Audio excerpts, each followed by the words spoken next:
Con la aparición de las autodefensas en el estado de Michoacán, el 24 de febrero de 2013,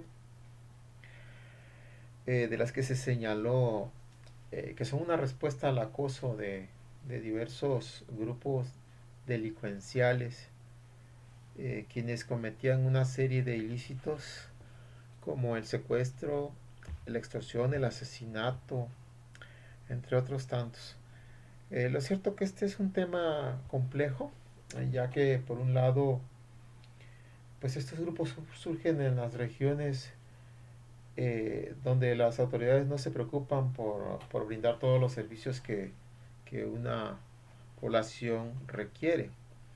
Se pudiera pensar que estas zonas predominantemente rurales no tienen mucha importancia para algunas autoridades, pero para el crimen organizado sí.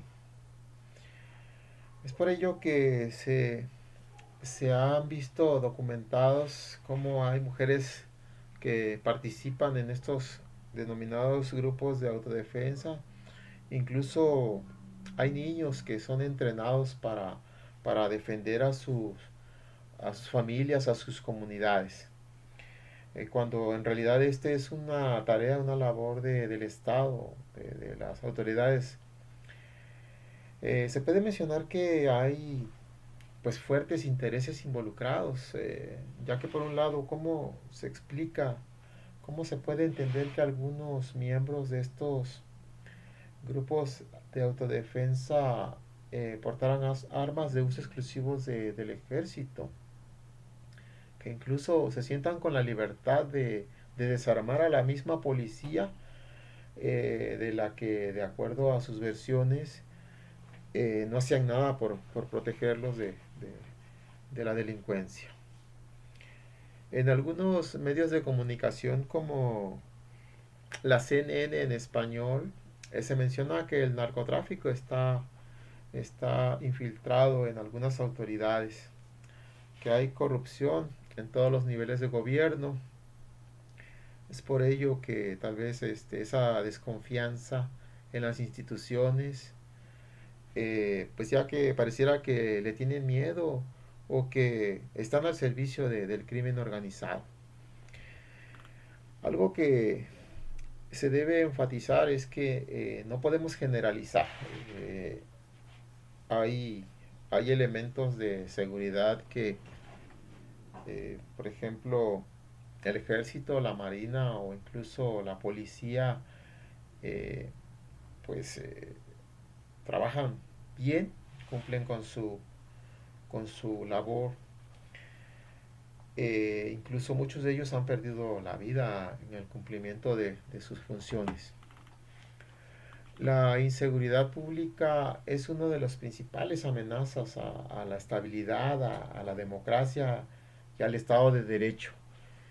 El Estado es un instrumento que garantiza la seguridad de los individuos, garantiza la protección de la vida, de los derechos humanos y de la propiedad, bajo el cual pues, se justifica este monopolio que ejerce sobre el uso legítimo de la fuerza.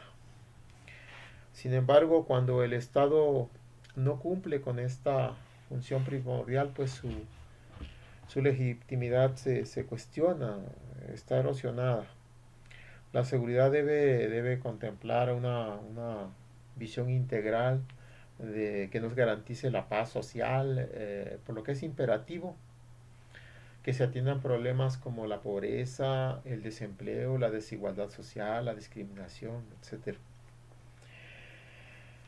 La seguridad es un bien público, es un derecho tanto individual como colectivo y es responsabilidad del Estado el mantenerla. El Estado tiene, entre otros objetivos, pues el otorgar la seguridad a los ciudadanos, salvaguardar el orden y preservar el respeto de los derechos humanos. ¿Sí?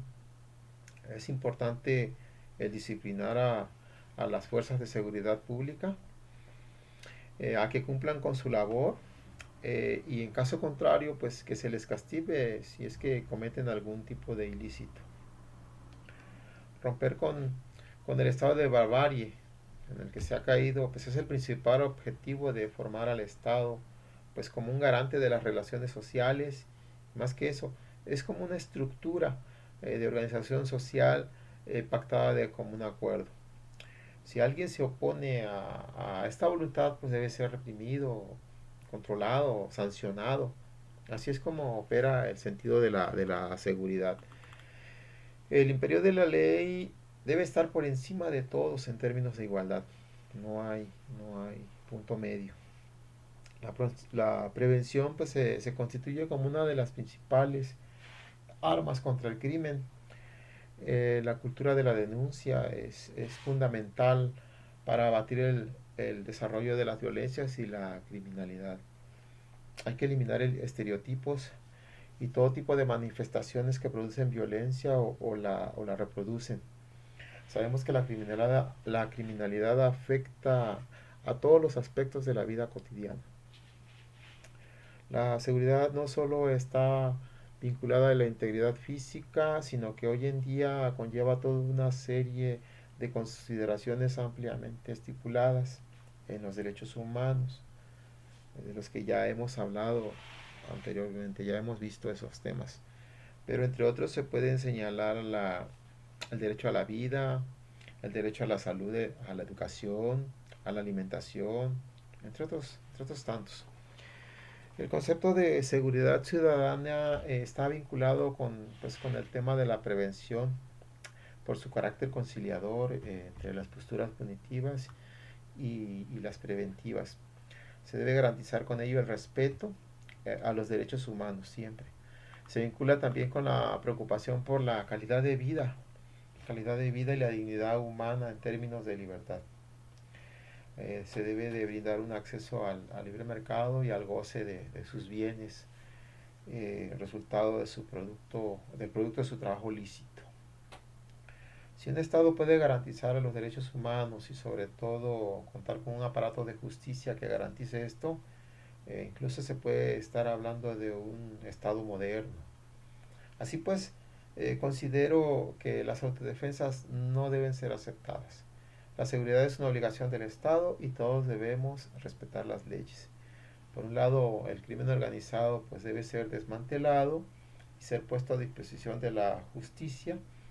Y por otro lado, pues no se puede estar en manos de personas que no están capacitadas, preparadas y sobre todo dispuestas a respetar a las leyes, a las instituciones y que en vez de esto pues apliquen castigos según su punto de vista a quien le parezca sospechoso o que no comparta su ideología.